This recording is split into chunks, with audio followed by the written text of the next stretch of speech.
ಎಲ್ಲರಿಗೂ ಸೌಜನ್ಯ ಪರ ಹೋರಾಟ ಮಾಡಿದಂಥ ಎಲ್ಲ ನಾಯಕರಿಗೂ ಈ ಡಿ ಕೆ ರಮೇಶ್ ಮಾಡುವಂಥ ಅನಂತ ನಮಸ್ಕಾರಗಳು. ಇದು ಸೌಜನ್ಯಗೆ ಸಿಕ್ಕಂತ ಜಯ ಅಂತಾನೆ ಹೇಳ್ಬೋದು. ನಿನ್ನೆ ದಿನ ಸುಪ್ರೀಂ ಕೋರ್ಟು ಮರು ತನಿಖೆಗೆ ಆದೇಶವನ್ನ ಮಾಡಿದೆ. 14 ವರ್ಷದ ಶ್ರಮದ ಪ್ರತಿಫಲ ಅಂತಾನೆ ಹೇಳಿದ್ರೆ ತಪ್ಪಾಗಲಾರದು. ಇಷ್ಟು ದಿನ ಏನೇನು ಯಾವ್ಯಾವ ಏಜೆನ್ಸಿಗಳು ನಮ್ಮ SIT ಆಗಿರ್ಬೋದು, ಜೊತೆಗೆ CBIಗೆ ಸುಪ್ರೀಂ ಕೋರ್ಟು ಚೀಮಾರಿಯನ್ನ ಹಾಕಿದೆ. ನಮ್ಮ ಇಂಡಿಯಾದಲ್ಲಿ ಟಾಪ್ 1 ಏಜೆನ್ಸಿ ಅಂದರೆ ಯಾವುದಪ್ಪ ಅಂದರೆ ಅದು CBI. ಯಾವುದೇ ಒಂದು ದೊಡ್ಡ ಕೇಸ್ ಬಂದಾಗ ಫಸ್ಟು ಎಲ್ಲರೂ CBI ಮಾಡಿದ್ರೆ ನ್ಯಾಯ ಸಿಗುತ್ತೆ, ಅಷ್ಟು ಅಚ್ಚುಕಟ್ಟಾಗಿ ತನಿಖೆನ ಮಾಡ್ತಾರೆ ಅಂತ. ಒಂದು ಕೂದಲು ಇಟ್ಕೊಂಡ್ರು ಸಾಕು, ಆ ಕೂದಲಲ್ಲಿ ತನಿಖೆ ಮಾಡಿ ಯಾರು ಆರೋಪಿ ಅಂತ ಕಂಡುಹಿಡಿತಾರೆ. ಅಂಥದ್ರಲ್ಲಿ ಕೊಲೆಯಾಗಿ, ರೇಪಾಗಿ, ಮರ್ಡರಾಗಿ ಇವೆಲ್ಲ ಎಷ್ಟೊಂದು ಎವಿಡೆನ್ಸ್ ಸಿಗುತ್ತೆ. ಆದರೆ ಆ ಆರೋಪಿಗಳನ್ನ ಹಿಡಿಯೋದಕ್ಕಾಗಿದ್ದಿಲ್ಲ. ಈ ಹಿಡಿಯೋಕ್ಕಾಗಲ್ಲ ಅನ್ನೋದಕ್ಕೆ ಏನು ಕಾರಣ ಅಂತ ಯಾಕೆ ಅವರು ಅಷ್ಟು ಆಸಕ್ತಿನ ತೋರಿಸಲಿಲ್ಲ ಅಂದರೆ ಅದ್ರ ಹಿಂದೆಗಡೆ ಬಹಳಷ್ಟು ಜನಗಳ ಕೈವಾಡ ಇದೆ. ತನಿಖೆ ಆಗಬಾರ್ದು, ನ್ಯಾಯ ಸಿಗಬಾರ್ದು ಅಂತ ಬಹಳಷ್ಟು ಜನದ ಕೈವಾಡ ಇರೋದ್ರಿಂದ ಉತ್ತಮವಾದಂಥ ತನಿಖೆ ಆಗಲಿಲ್ಲ. ರಾಜ್ಯ ಸರ್ಕಾರದ್ದು ಅಷ್ಟೇ, ಇಲ್ಲೂ ಅಷ್ಟೇ ಉತ್ತಮವಾದಂಥ ಯಾರು ಆರೋಪಿ, ಯಾರು ಕೊಲೆ ಮಾಡಿದ್ರು, ಯಾರು ಎತ್ಕೊಂಡು ಹೋದ್ರು, ಎಷ್ಟೊಂದು ಎವಿಡೆನ್ಸ್ ಸಿಕ್ತು. ಅದನ್ನು ಬಹಳಷ್ಟು ನಾಶ ಮಾಡೋದಕ್ಕೆ ಬಹಳಷ್ಟು ಜನ, ಬಹಳಷ್ಟು ಕೈಗಳು ಪ್ರಯತ್ನ ಮಾಡಿದ್ರು. ಬಟ್ ಆದರೆ ಒಂದು ಹೋರಾಟ, ಒಂದು ಉದ್ದೇಶ ಇದ್ದಾಗ, ಒಂದು ಒಳ್ಳೆಯ ಉದ್ದೇಶವಿದ್ದಾಗ ಅದಕ್ಕೆ ನ್ಯಾಯ ಸಿಕ್ಕೇ ಸಿಗುತ್ತೆ ಅನ್ನೋದಕ್ಕೆ ಒಂದು ನೈಜ ಉದಾಹರಣೆ ಸೌಜನ್ಯ ಕೇಸ್ ಅಂತ ಹೇಳ್ಬೋದು. ಇವತ್ತು ಬಹಳಷ್ಟು ಜನ ಹೋರಾಟಗಳು ಮಾಡ್ತಾರೆ, ಉದ್ದೇಶವಿಲ್ಲದ ಹೋರಾಟ. ಅಂದರೆ ಮುಂಚೆ ಏನಾಗ್ತಿತ್ತು ಅಂದರೆ ಹೋರಾಟ ಅಂದರೆ ಅದಕ್ಕೊಂದು ಅರ್ಥ ಇರ್ತಿತ್ತು, ಅದಾಗಗಟ್ಟ ಬಿಡ್ತಾ ಇರಲಿಲ್ಲ. ಈಗೇನು ಅವ್ರಿಗೆ ಉದ್ದೇಶ ಏನಿರೋದಿಲ್ಲ, ಸುಮ್ಮನೆ ಹೋರಾಟ ಮಾಡ್ಬೇಕಷ್ಟೇ. ಈ ಒಂದು ಸೌಜನ್ಯ ಕೇಸಲ್ಲಿ ಬಹಳಷ್ಟು ಹೋರಾಟಗಾರರು ತಮ್ಮ ಜೀವವನ್ನು ಪಣಕ್ಕಿಟ್ಟು, ಎಷ್ಟೋ ಜನದ ನೆಮ್ಮದಿ ಹಾಳಾಗಿದೆ. ಯಾವಾಗ ಯಾರು ಏನು ಬಂದು ಮಾಡ್ತಾರೆ ಅನ್ನೋದು ಗೊತ್ತಿಲ್ಲ. ಅದರಲ್ಲೂ ಸುಧಾ ಈ ಮಾಧ್ಯಮಗಳಂತೂ ಚಿತ್ರ ವಿಚಿತ್ರವಾಗಿ ಬರೀ ನೆಗೆಟಿವ್ ಅವನನ್ನೇ ಪ್ರಪಗಂಡ ಮಾಡಿಬಿಟ್ರು. ನಿಜವಾಗ್ಲೂ ಎಷ್ಟೋ ಜನದ ತೇಜವಧೆ ಮಾಡಿದ್ರು. ಮಕ್ಕಳು, ಹೆಂಡತಿ ಮಕ್ಕಳೆಲ್ಲ ಈಚೆ ತಗೊಬಂದ್ರು. ಅದು ನ್ಯಾಯ ದೇವತೆ ಇನ್ನ ನಮ್ಮ ಭಾರತದಲ್ಲಿ ಇದೆ ಅನ್ನೋದಕ್ಕೆ ಇದೊಂದು ನೈಜ ಉದಾಹರಣೆ. ಯಾರನ್ನು ಬೇಕಾದ್ರೂ ಕೊಂಡ್ಕೋಬಹುದು, ಆದರೆ ಉತ್ತಮವಾದಂಥ ನ್ಯಾಯ ದೇವತೆನ ಕೊಂಡ್ಕೊಳ್ಳೋದಕ್ಕಾಗೋದಿಲ್ಲ.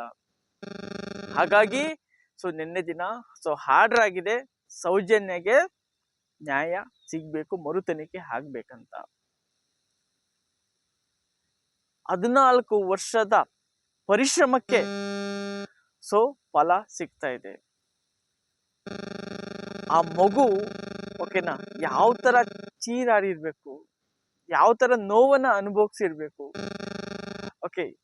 ಎಷ್ಟು ದೇವ್ರನ್ನ ಬೇಡ್ಕೊಂಡಿರ್ಬೇಕು, ಎಷ್ಟು ತರ ಚಿತ್ರಹಿಂಸೆ ಕೊಟ್ಟು ಆ ಮಗುನ ಸಾಯಿಸಿರ್ಬೇಕು.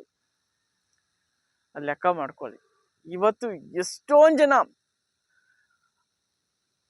ಆ ಸುತ್ತಮುತ್ತ ಭಾಗದಲ್ಲಿ ಸತ್ತಿದ್ದಾರೆ. ಅಂದ್ರೆ ಮನುಷ್ಯನ ಜೀವಕ್ಕೆ ಬೆಲೆ ಇಲ್ವಾ? ಮನುಷ್ಯನ ಜೀವಕ್ಕೂ ಸುದ ಬೆಲೆ ಇದೆ. ತಾಯಿ ತಂದೆ ಕೈಲಿ ನಮ್ಮ ಸೃಷ್ಟಿ ಮಾಡೋದಕ್ಕೆ ಸಾಧ್ಯ ಆಗತ್ತೆ, ಸಾಯಿಸೋ ಹಕ್ಕು ಯಾರಿಗೂ ಇಲ್ಲ. ಇನ್ನೊಂದ್ಸಲಿ ಅವ್ರು ತಪ್ಪು ಮಾಡ್ತಾರೆ ಅಂದರೆ ಜೀವನದಲ್ಲಿ ನೆನೆಸ್ಕೋಬೇಕು.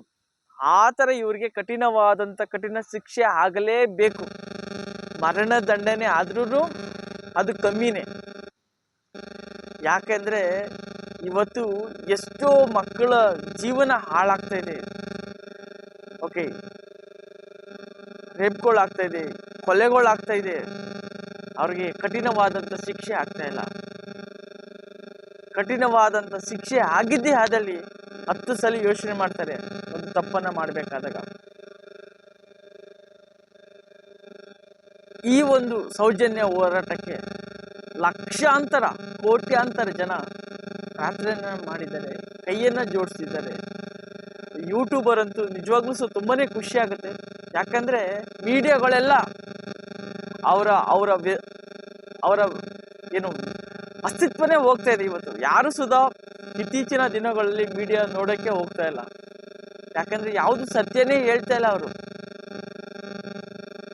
ಬಹಳಷ್ಟು ಪ್ರಪಗಂಡ ಮಾಡ್ತಾ ಇದ್ದಾರೆ. ಅವ್ರಿಗೆ ಏನ್ ಬೇಕೋ ಅದನ್ನ ಮಾಡ್ತಾ ಇದ್ದಾರೆ. ಓಕೆನಾ? ಹಾಗಾಗಿ ಪತ್ರಕರ್ತರು ಅಂದ್ರೆ ಓಕೆ, ಅವ್ರ ಮೇಲೆ ಬಹಳಷ್ಟು ನಂಬಿಕೆ ಇರುತ್ತೆ, ಒಳ್ಳೆ ವಿಚಾರಗಳನ್ನ ಹೇಳ್ತಾರೆ ಅಂತ. ಈಗೆಲ್ಲ ಏನಾಗ್ತದೆ, ಬರೀ ಪ್ರಪಗಂಡ, ಪೇಡ್ ದುಡ್ಡು ಕೊಟ್ರೆ ಸಾಕು, ಏನನ್ ಬೇಕಾದ್ರೂ ಸುಧಾ ಪ್ರಮೋಟ್ ಅನ್ನ ಮಾಡ್ತಾರೆ. ಸೌಜನ್ಯ ಪರವಾಗಿ ಎಷ್ಟು ನೆಗೆಟಿವ್ ಆಗಿ ಮಾತಾಡಿದ್ರು ಎಲ್ಲಾ ಟಿವಿರು, ಒಂದು ಟಿವಿ ಅಂತಲ್ಲ, ಒಬ್ಬೊಬ್ರು ಟಿವಿರು ಒಂದೊಂಥರ, ಯಾವುದು ಸತ್ಯ ಯಾವುದು ಸುಳ್ಳು ಜನಗಳನ್ನೇ ಕನ್ಫ್ಯೂಸ್ ಮಾಡಾಕ್ಬಿಟ್ರು. ಓಕೆ, ಅದಕ್ಕೆ ಬಹಳಷ್ಟು ಜನ ಓಕೆ ಈ ಟಿವಿ ಮಾಧ್ಯಮನ ನೋಡೋದನ್ನೇ ಬಿಟ್ರು. TRPನೇ ಅವ್ರದ್ದೆಲ್ಲ ಬಿದ್ದೋಯ್ತು. ಯೂಟ್ಯೂಬ್ನ ನೋಡೋಕೆ ಸ್ಟಾರ್ಟ್ ಮಾಡೋದು, ಸತ್ಯನ ಹುಡುಕೋಕೆ ಸ್ಟಾರ್ಟ್ ಮಾಡೋದು. ಈಗೆಲ್ಲ ಡಿಜಿಟಲ್ ಇದೆ, ಯಾವುದು ಸತ್ಯ ಯಾವುದು ಸುಳ್ಳು ಎಲ್ಲರಿಗೂ ಸುಧಾ ಅರ್ಥ ಆಗುತ್ತೆ. ಹಾಗಾಗಿ ನ್ಯಾಯಾಲಯಕ್ಕೆ ಓಕೆ ಕಣ್ಣು ತೆರೆದಿದೆ ಅಂತಲೇ ಹೇಳ್ಬೋದು. ಈ ಯಾರು ಆರೋಪಿಗಳಿದ್ದಾರೆ ಅವ್ರಿಗೆ ನಡುಕ ಅನ್ನೋದು ಈಗಾಗಲೇ ಸ್ಟಾರ್ಟ್ ಆಗಿದೆ. ಓಕೆನಾ? ಈ ಯಾರೆಲ್ಲ ಪ್ರಪಗಂಡ ಮಾಡ್ತಿದ್ರು, ಯಾರೆಲ್ಲ ಸುಳ್ಳೆಲ್ಲ ಸುದ್ದಿಯನ್ನು ಹಬ್ಬಿಸ್ತಿದ್ರು, ಇವತ್ತೆಲ್ಲ ಬಾಯಿ ಮುಚ್ಕೊಂಡು ಸುಮ್ಮನಾಗಿದ್ದಾರೆ. ಓಕೆ, ಯಾಕಂದ್ರೆ ಇವತ್ತು ಕೋಟೆನೇ ಎತ್ತಿ ಹಿಡಿದಿದೆ. ಓಕೆನಾ? ಇವತ್ತು ಅವ್ರ ಹತ್ರ ಪ್ರಪಗಂಡ ಮಾಡೋದಕ್ಕೆ ಏನು ಸಿಗ್ತಾ ಇಲ್ಲ.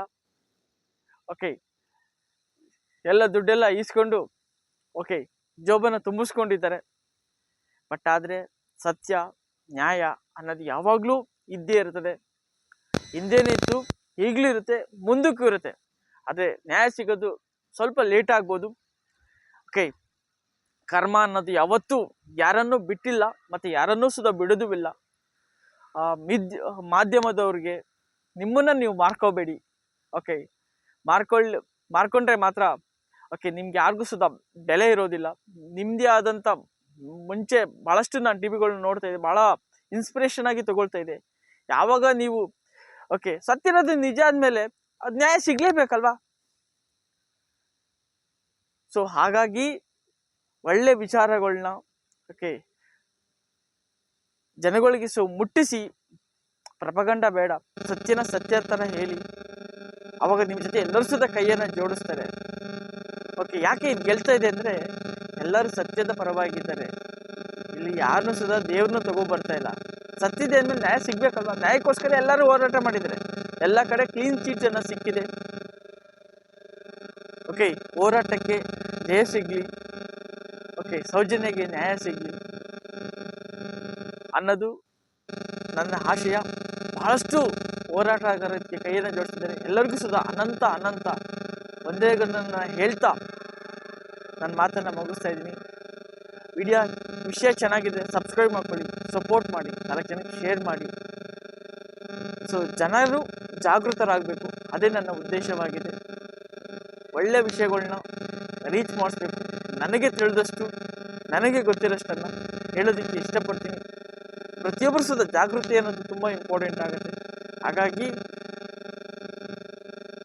ಜಾಗೃತರಾಗಬೇಕು ಅಂತ ಹೇಳ್ತಾ ಸಬ್ಸ್ಕ್ರೈಬ್ ಮಾಡ್ಕೊಳ್ಳಿ, ಸಪೋರ್ಟ್ ಮಾಡಿ ಅಂತ ಹೇಳ್ತಾ ನನ್ನ ಮಾತನ್ನು ಮುಗಿಸ್ತಾ ಇದ್ದೀನಿ. ಜೈ ಹಿಂದ್, ಜೈ ಕರ್ನಾಟಕ ಮಾತೆ, ಒಂದೇ ಮಾತ್ರ. Thank you so much.